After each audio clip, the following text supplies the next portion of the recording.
What is the darkest version of the Pied Piper of Hamelin? Well, the Brothers Grimm version of the Pied Piper of Hamelin is one of the darker renditions of the tale. Though not as embellished as some later versions, it appears in the collection of German legends, Dutch Sagen, 1816. While not as grim as some folklore adaptations, the Grimm version still retains the eerie and tragic core of the story. Now we'll tell this version through my lens. In the year of our Lord, 1284, when shadows stretched long over the town of Hamelin, something sinister came slithering into the lives of the townsfolk. Rats, vermin, gnawing, scratching, breeding in the dark places.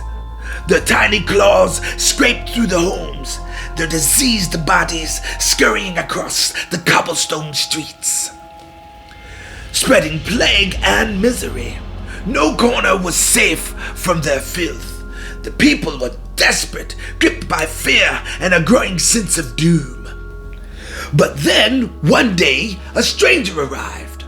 A figure draped in a coat of many colors. His presence unsettling. He did not belong, not here, not anywhere. His eyes gleamed with something far more than a simple offer of help. He was a piper, or so he claimed, and he carried with him a pipe that held powers beyond the understanding of mortal men. In exchange for a sum of gold, he promised to rid the town of its curse. Desperation made fools of the town's elders, and they agreed, barely listening to the man's strange voice or the peculiar tilt of his smile.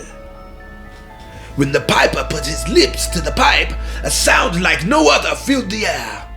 A high, eerie melody that cut through the wind like a knife. The rats, in a trance, poured out of their nest, their dens, their holes in the earth, thousands of them, crawling, squealing, desperate to follow the sound the piper led them, slowly, deliberately, through the streets until it reached the cold waters of the Weser River. With one final piercing note, the rats threw themselves into the river, drowning beneath the merciless current. The people rejoiced. They were saved. Their nightmare had ended, or so they thought. When the piper returned for his payment, the same town that had begged for mercy turned sly. The elders, greedy and smug, refused to pay what was promised. Perhaps they thought the man's power was gone, that they had no further need of his music. They offered a pittance instead of the agreed upon reward. The piper's face darkened, his smile curdling in something twisted, something dangerous. He left without a word, but as he walked away, the people of Hamelin should have heard it, the low, mocking hum of his pipe, promising something far worse than rats. Days passed. June 26th arrived, a day of saints, John and Paul, but Hamelin had no saints watching over it. Dressed now in a dark hunter's cloak, the piper returned. He stood once again in the heart of the town, and this time, his tune was not meant for rats. The children heard it first. One by one, their heads lifted, eyes wide and glassy, if the notes were pulling their very souls from their bodies. Little feet began to shuffle, then dance as if possessed by some invisible force. 130 children, swaying, twirling, following the piper like lambs to the slaughter. Out of town, then went through the streets, past the woods, towards the mountain known as the Koppenberg. The parents watched, frozen in horror, too late to stop what was already in motion. And then, into the mountain, the children marched.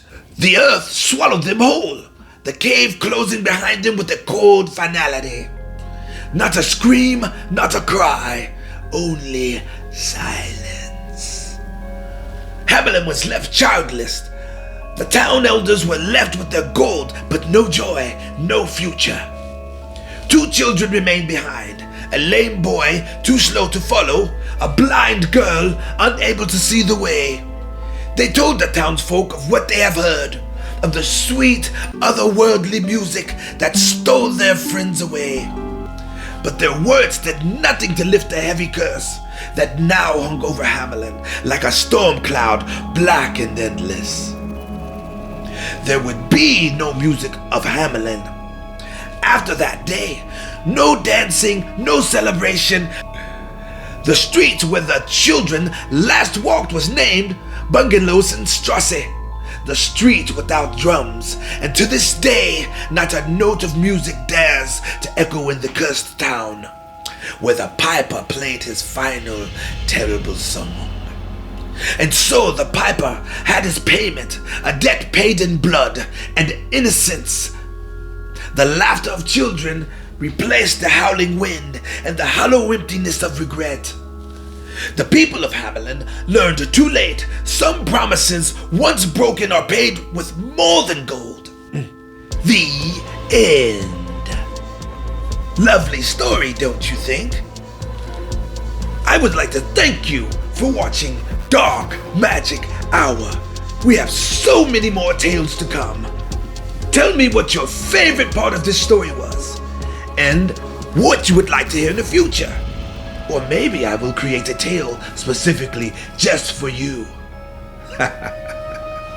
And as always, like and subscribe if you like what you see. We have many more dark stories to tell. And as always, there is never a happy ending here. Until next time, this is Dark Magic signing out. See you in your nightmares.